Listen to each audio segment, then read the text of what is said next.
Desert Diaries. Hello, Arizona calling. And this week I've done something I have not done since I left England. I used to do it all the time. I loved it. I did it for years. I actually got really, really good at it. But this week I felt like I had absolutely no clue what I was doing. DIY. I know, don't tell me my life isn't one long party, all right. Moving into our new non-murderous landlord house, it's just been brilliant. We love the spot of town we're in now, here in North Phoenix. We love the house. It's such an American suburban pile. And we really love the fact the landlord isn't a completely evil expletive, obviously. But one thing I did not love was the lurid purple paint in the room that now serves as my office. Now, I'm guessing it used to be a child's bedroom, but frankly, if that child got any sleep, it would have been a miracle. Because, man alive, that room was purple. Everything clashed with it. Everything. I got a headache staring at those very vibrant walls. And every single video call I had to do with work, people were saying, ooh, that's a very purple room. It was. Well, it just had to go. It just had to go. So I headed out to Home Depot. It's basically B&Q with cacti. And I thought, yep, this is my place. These are my people. I've renovated a whole bunch of houses over the last 15 years or so, as I've talked about before. I know my DIY. I went straight to the paint aisle. It was like everything was written in an alien language. Genuinely, I finally surrendered and I asked an assistant, I'm just looking for a basic emulsion. I'm sorry? Emulsion, matte, silk, I don't really mind, just an emulsion. What? I just want a tin of matte white. Excuse me? I want to paint a wall. Okay, a wall inside a house? Yeah. In a room? Right. And I want to paint a whole wall with a roller, and I want it to kind of be like an off-white type colour. Okay, says the assistant, you need a Swiss coffee eggshell enamel. This one's a primer paint hybrid. And this will paint a wall. Yeah? Not woodwork. I don't want to paint woodwork, a wall. Because enamel to me sounds a bit like it's going to paint metal or woodwork. You can paint metal or woodwork with it. I don't want to paint metal or woodwork with it. I just want to paint a wall. This is normal paint for a wall. Yes, they said. Do you want to scrub it? Scrub what? The paint. If you want to paint you can scrub, I'll get you a different one. No, I don't want to scrub it. I just want the purple to go away. Yes, ma'am. How can it be so different? I'm not an amateur, I wanted to yell. I know paint. I had a trade card and everything once. But I just said, thank you so much. And at that point, I should have left the store, but I made the mistake of asking one more question. Oh, I said, before I go, can you tell me where to get some fairy lights? The look on his face. Seriously. Excuse me? Some fairy lights. I'd like some fairy lights. What now?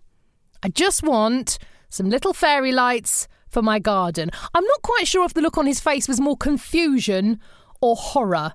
But luckily my daughter was with me and she piped up some string lights for our yard. She speaks American, as you can see. Oh, yeah, he said, his face relaxing. Aisle 17. Now, as someone on Twitter reminded me this week, George Bernard Shaw once said, England and America are two countries separated by a common language. And this is so true. As I stood in line to pay for my emulsion and fairy lights, I remembered the absolute mission it had been to buy a barbecue. Because firstly, barbecue here in America is something you eat. It's not something you use to cook food, and it's definitely not something you attend. If you said, would you like to come to my barbecue? People would look really confused. Much as they did when we walked into Lowe's, which is another DIY chain here, and said, where are your barbecues, please? Now, after a time, we worked out we were actually looking to buy a grill. A grill is what you make a barbecue on, okay? Don't think of putting your toast under the grill, because that's called a broiler. There is no grill in your house. The thing in your oven that makes your cheese on toast bubble, that's called a broiler. You keeping up? The thing you cook your sausages on outside is called a grill. I Then, though, made another absolutely massive error when I asked the lovely man behind the till where I'd get a gas bottle. He was like, what? A gas bottle? A gas bottle? Yeah, gas for my barbecue. What? Yeah, you know when you light your your grill, you need a gas bottle. He literally looked at me and he went, a bottle? Yeah, fuel, gas. You want gas for your car? No, gas for my barbecue. I mean my grill, to make a fire, to cook. Oh, he says, you mean a propane canister? I said, if it's going to cook my burgers, I don't care what you call it. Where is it? I was exhausted. I could go on and on. Buying the girls some new shoes, I asked the assistant where the trainers were. Trainer what? Training a dog? I'm like, what's a dog got to do with trainers? I want shoes to run around in. Sneakers was, of course, the word I'd been looking for. The thing is, I can't help but think, if an American asked for sneakers or a propane canister in a British shop, I'm sure the assistant there would know what they meant. I guess the culture swap has only really gone one way.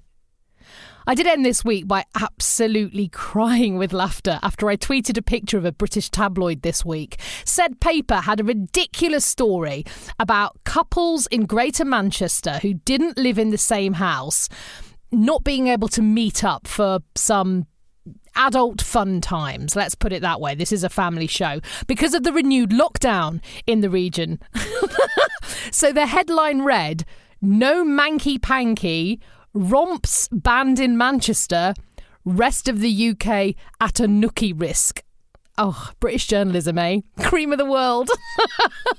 Anyway, I tweeted it and a friend here in Phoenix replied, I know I speak the same language as you, but I literally don't understand a word of this. What do those words mean? What's manky? Romps as in romper suits that people wear? What on earth is nookie? Where do you even begin? I've never felt quite so British.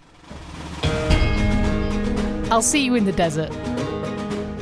Oh, now listen up. Before I disappear off, I just wanted to let you know that next week, I'm going to be doing a Facebook Live.